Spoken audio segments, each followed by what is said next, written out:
Hi everyone, I am Dr. Sahitya. Welcome back to my channel Honisha. So today in this video we are going to discuss about aphorism number 3.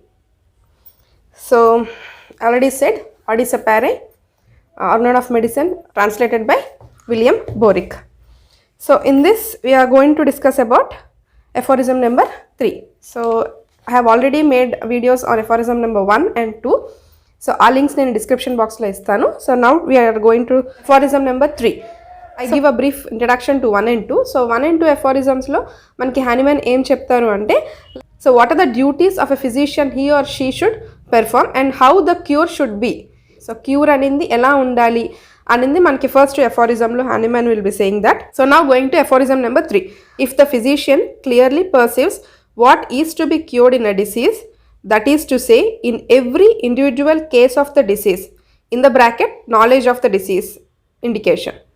If he clearly perceives what is curative in the medicines, that is to say in each individual medicine, knowledge of the medicinal powers, and if he knows how to adapt according to clearly defined principles, which is curative in medicines, to what he has discovered to be undoubtedly morbid in the patient, so that the recovery must ensure, to adapt it well in respect to the suitability of the medicine, most appropriate according to its mode of action to the case before him, choice of the remedy in the brackets the medicine indication. So in respect to a exact mode of preparation and quantity of a required bracket proper dose and the proper period for repeating the dose, if finally he knows the obstacles to recovery in each case and is aware how to remove them so that the restoration may be permanent, then he understands how to treat judicially and rationally and he is a true practitioner of the healing art.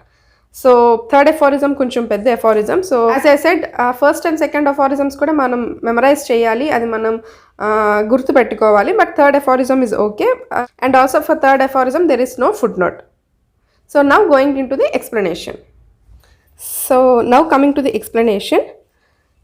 In this third aphorism lo manaki this is also called as a miniature of organelle. So in this aphorism what we are going to learn is that we should have the knowledge of the disease as well as knowledge of the medicine as well as application of the disease knowledge to the drug knowledge, and also choice of the remedy. So what are the choice of remedy manaku teliyali, dani potency ent ivvali anandi manaku teliyali, dan dosage teliyali, and also main importantly the preparation of the medicine. So mana medicines యొక్క preparation, మన medicines దాని origin ఏంటి, which part, in case మనం plant based మెడిసిన్స్లో చూసుకున్నట్టయితే కొన్ని plants నుంచి we collect flowers to prepare the drugs, కొన్ని plants నుంచి అయితే వీ కలెక్ట్ రూట్స్, కొన్ని స్టెమ్స్, కొన్ని seeds also will collect to prepare the medicines. So ఇలా మనకి ఏ ఆరిజిన్ నుంచి మన మెడిసిన్స్ అనేవి ప్రిపేర్ అవుతున్నది కూడా we should have the knowledge. So knowledge of the preparation.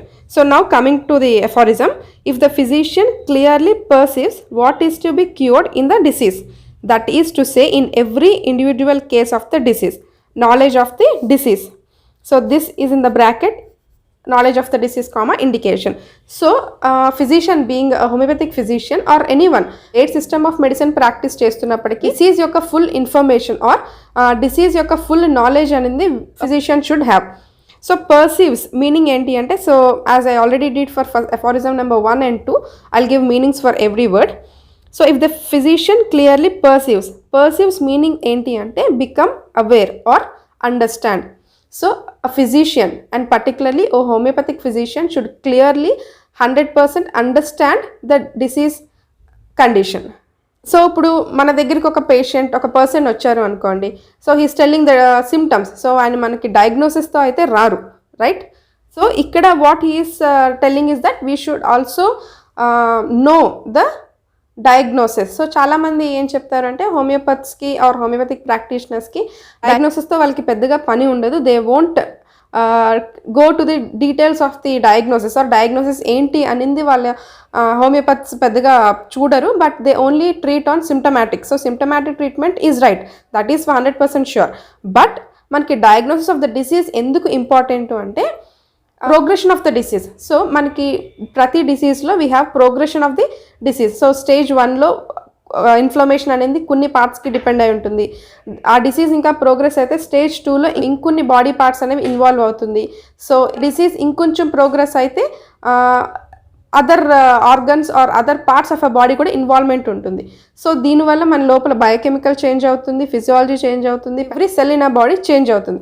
Disease progress అవుతున్న కొద్దీ కూడా మన బాడీలో చేంజెస్ అనేవి ఖచ్చితంగా ఉంటుంది. So being a practitioner we should surely know the knowledge of the disease, that is the diagnosis we should no it. ఎందుకంటే disease ఎలా ప్రోగ్రెస్ అవుతుంది, ఏ స్టేజ్లో ఉన్నది, దానివల్ల we give the medicines like the dosage కానీ repetition of the doses కానీ so ఇలా selection of the remedy అనేది డిపెండ్ అవుతుంటుంది. సో ఖచ్చితంగా we should have the knowledge of the disease. Knowledge of the disease కూడా we should have clear pin point knowledge. So మనకి డిసీజ్లో what is the first stage, ఏ organs involve అవుతున్నాయి, second స్టేజ్లో ఎలాంటి ఆర్గన్స్ ఇన్వాల్వ్ అవుతున్నాయి, ఎలాంటి సిమ్టమ్స్ ఉంటుంది, థర్డ్ స్టేజ్లో ఎలాంటి సిమ్టమ్స్ పేషెంట్లో డెవలప్ అవుతున్నాయి. ఇలా we should know each and every progress or each and every step of the disease. So knowledge of the disease and it is very important for a practitioner, and being a homeopathic physician we should have the knowledge of the disease. So in the next continuation he tells, if he clearly perceives what is curative in medicines, that is to say in each individual medicine, knowledge of the medicinal powers. So again he quotes the word perceives. Perceives means, as I already said, becomes aware or understand. So a physician should understand what is curative in the medicines. So knowledge of the medicines. So first is knowledge of the disease, second is knowledge of the medicines. Particular medicines యొక్క action అనేది ఏ ఆర్గన్స్ మీద ఉంటుంది, దాని modalities like aggravation and emulation ఏంటి, దాని seat of action ఏంటి. సో ఇప్పుడు మనకి చూస్తే ఒక హెడ్ఏక్ అన్న సిమ్టమ్తో we have like hundreds of medicines in homeopathy, but particular symptom like headache aggravated when going or when exposure to sunlight అన్నప్పుడు we get maximum 5 to 10 remedies, right? So అలా మనకి what are the symptoms or what are the organs in which a particular remedy acts more. So ఒక particular medicine అనేది ఏ ఆర్గన్స్ మీద act చేస్తుంది, దాని ఎఫినిటీ ఆఫ్ ది పవర్ ఏ ఆర్గన్స్ మీద ఆర్ ఏ సిమ్టమ్స్ మీద మోర్ ఉంటుంది, ఎక్కువ ఉంటుంది అనేది we should no. First is knowledge of the disease, knowledge of the drug. And the next part of the aphorism, as if he knows how to adapt according to clearly defined principles what is curative in the medicines, so what he has discovered to be undoubtedly morbid in the patient, so that the recovery must ensure. So in the next part Hahnemann ఏం చెప్తారంటే application of the medicinal knowledge to the disease knowledge. So మనకి ఒక particular person వచ్చారు, so మనం symptoms అన్నీ తీసుకున్నాం from head to toe, what all the symptoms patient చెప్పారు and what are the signs we have seen, and మనం కొన్ని questions అడిగి we got total disease symptoms. ఈ టోటల్ సిమ్టమ్స్ అన్ని కేసు మొత్తం తీసుకున్న తర్వాత so we should be in a position to know what is a particular disease the person is suffering. So వచ్చిన person ఏ డిసీజ్తో సఫర్ అవుతున్నారు అనేది by the end of taking the case we should know. So అది మనకి ఎక్కడ తెలుస్తుంది, when we have the knowledge of the disease. So మనకి పేషెంట్ ఫర్ ఎగ్జాంపుల్ స్టమక్ పెయిన్తో వచ్చారు, ఆఫ్టర్ ఈటింగ్ స్టమక్ పెయిన్ ఉంటుందండి, and also some masala foods or non veg తిన్నప్పుడు burning sensation ఉంటుంది అండ్ రిగర్జిటేషన్, సో హాట్ హిక్కప్స్ ఉంటుంది. So after taking the case we came to know that he is having some ulcer. So way the ulcer is located and what are the symptoms it may produce depending upon the location అనేది we should clearly know it. So దాన్ని బట్టి we'll try to explain to the patient. వచ్చిన పర్సన్కి we should be in a position or we should be in a stage that అతను suffer అవుతున్న డిసీజ్ని కూడా క్లియర్గా వాళ్ళకి ఎక్స్ప్లెయిన్ చేసేటట్టు ఉండాలి. So knowledge of the disease అనేది it is very important. So case మొత్తం తీసుకున్న తర్వాత we diagnosed as gastric ulcer. So knowledge of the disease మనకి గ్యాస్ట్రిక్ అల్సర్ గురించి everything we know. So the stages ఎలా ఉంటుంది, సో సిమ్టమ్స్ ఎలా produce చేస్తుంది, ఎలాంటి ఫుడ్స్ తీసుకుంటే అది అగ్రివేట్ అవుతుంది, దాని next stage in case it is not treated or left like that, so దాన్ని మనం ట్రీట్ చేయకుండా అలాగే ఉంచేస్తే దాని నెక్స్ట్ స్టేజ్ ఎలా ప్రొడ్యూస్ అవుతుంది, ఎలా ప్రోగ్రెస్ అవుతుంది అనేది కూడా we know everything. So knowledge of the disease అనేది we have 100%. Now knowledge of the medicine. Knowledge of the medicine అంటే ఇప్పుడు గ్యాస్ట్రిక్ అల్సర్ అనేది we have like so many drugs in our materia medica. So but the medicine which or the medicine what is indicated or what will be indicated to the person అనేది is important to us. మనం తీసుకున్న symptoms అన్నీ కూడా we should match with the remedies. So first most indicated remedies will get a list. So దానిలో we should match the symptoms like what the symptoms a patient has told us. So మనం ఏ symptoms అయితే తీసుకున్నామో ఆ సిమ్టమ్స్కి so మనకు వచ్చిన set of డ్రగ్స్కి we should match the symptoms both. So ఇలా మ్యాచ్ చేసినప్పుడు we will get a clear remedy. So medicinal knowledge ఏంటి? We know every symptom of every drug. So each drug affinity ఏ parts మీద ఉంటుంది, what are the modalities or what are the symptoms it may produce, and also have the knowledge of the remedies. Now in the next part of the aphorism, Hahnemann is saying that we should have the knowledge of application of the medicinal knowledge to the disease knowledge. So మనం disease knowledge ఏంటి? So మనకి ఇక్కడ pathology, surgery, medicine, gynaec, obs, all this ENT, all the subjects నుంచి మనకి disease knowledge అనేది we gain. So coming to the materia medica. So materia medica మనం first, second, third, final year వరకు will read materia medica books. So ఈ materia medica నుంచి మనకు వచ్చింది medicinal knowledge. So now being a physician you should apply the medicinal knowledge to the disease knowledge. So most affinity medicines అనేవి choose చేసుకుని you should prescribe a remedy which is more prominent or most indicated to the patient. So ఆయన చెప్పిన సిమ్టమ్స్కి, patient చెప్పిన సిమ్టమ్స్కి మనం చూస్ చేసుకున్న రెమెడీకి సిమ్టమ్స్ అనేవి టాలీ అవ్వాలి, so that the remedy will act correctly. So in the next part, as well as in respect to the suitability of the medicines most appropriate according to its mode of action to the case before him, means the choice of the remedy, the medicine indicated. So I already said manaki disease knowledge undi, medicinal knowledge undi. So now we should be in a position to apply the medicinal knowledge to the disease knowledge. So vachina patient ki what is the most appropriate remedy choose అవుతుంది, what is the most appropriate medicine suit అవుతుంది అనేది depending upon the symptoms what we have taken అనేది depend అవుతూ ఉంటుంది. Person యొక్క diseased condition of the diseased symptoms ఏదైతే ఉన్నాయో and choice of remedy what we are making should tally so that the cure will happen. So in the next part, as also in respect to the exact mode of preparation, means preparation of the medicines and quantity of the required, proper dose and a proper period for repeating the dose. So in this part of the aphorism మనకి ఏం చెప్తున్నారంటే Hahnemann medicines మనం ఎలా prepare చేస్తున్నాము, preparation of the medicines. In case మనం plant based remedies చూసుకున్నట్టయితే what are the part of a plant is used for preparing a medicine, either it is root, stem, leaves or flowers. And even the flowers కూడా మనం ఎలాంటి స్టేజ్లో, either it is dried flowers or fresh flowers. Knowledge of the preparation of the medicines కూడా being a homeopathic physician we should know it. And also next is proper dosage. మనకి in homeopathy మనకి చాలా minimum doses ఉంటుంది. So what is the dose you are indicating to the person depending upon the stage of the disease. మనం dosage choose చేస్తున్నప్పుడు కూడా మనకి diagnosis of the disease అనేది we should have it in the mind. For example patient ఒక 4th stage or the final stage of the డిసీజ్లో ఉన్నారు అనుకోండి. So in that stage we can't give more potency. So depending upon the stage of the disease, so knowledge of the disease అనేది మనకి మన dosage చాయిస్లో కూడా helpful అవుతుంది. So proper dose అనేది we should choose depending upon the stage of the disease. And also repeating the dose, so repetition of the dose. So హోమియోపతిలో we have short acting and long acting remedies. Short acting remedies ఏంటి అంటే like there act for 1 to 7 days or 1 to 3 days action ఉంటుంది. So long acting remedies వచ్చేసి మనకి even 30 to 45 days వరకు కూడా ఆ medicinal action అనేది లోపల జరుగుతూ ఉంటుంది. సో డోస్ ఎప్పుడు రిపీట్ చేయాలనేది we should be very accurate. So for example ఒక కోల్డ్ సిమ్టమ్స్తో పర్సన్ మీ దగ్గరికి వచ్చారు అనుకోండి.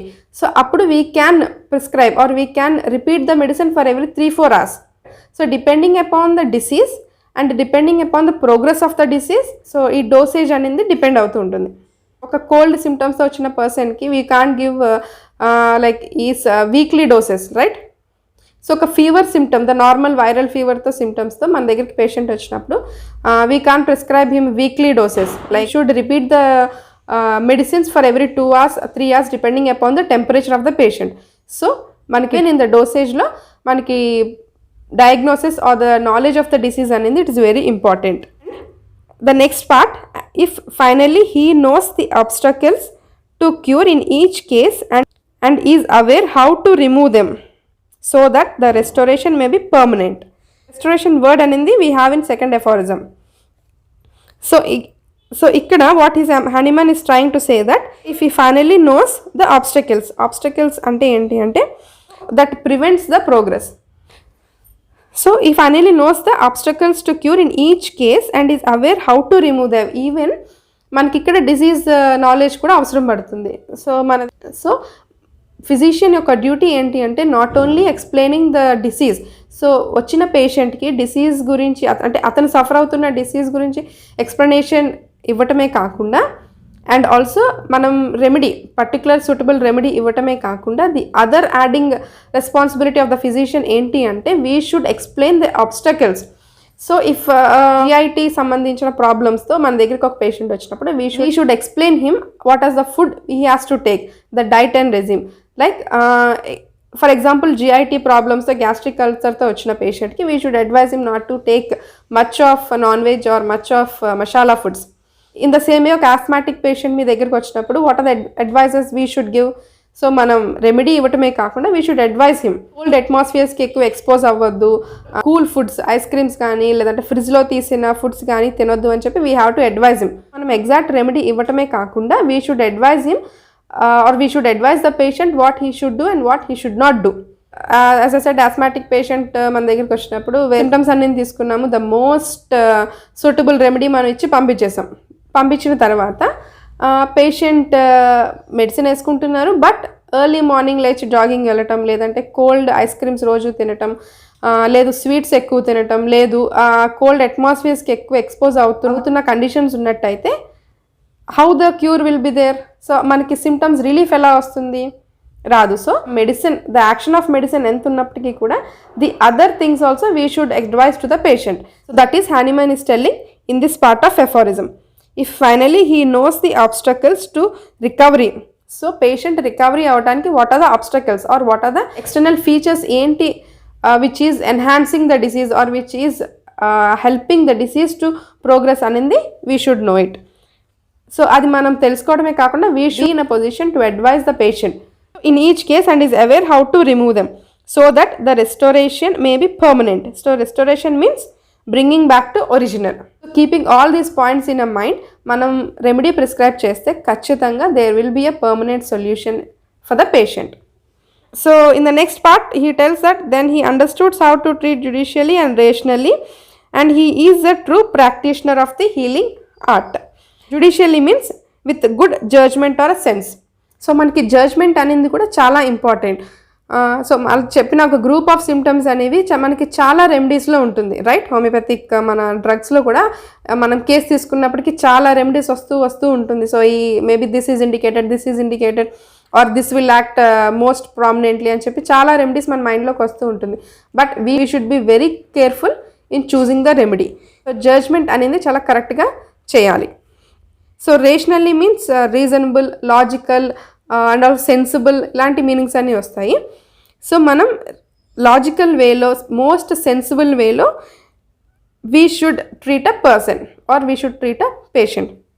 సో ఈ స్టెప్స్ అన్నిట్లో కూడా homeopathic physician should judge most reasonable or logical or sensible way. So ఇలా మనం చేసుకున్నట్టయితే we'll be a true practitioner of the healing art. So that's what Hahnemann is trying to say.